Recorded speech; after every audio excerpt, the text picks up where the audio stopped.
We are here today to remember and celebrate the life of my father, late General Murtala Muhammed, and the legacy he left behind.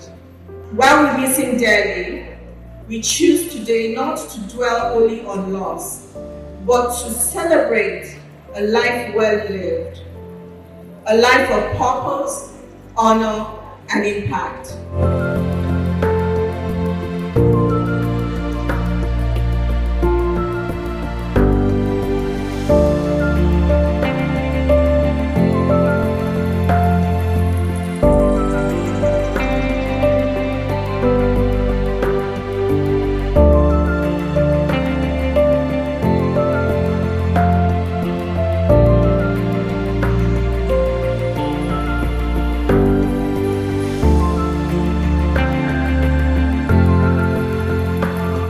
About the people who lived that history, not in public, but at home.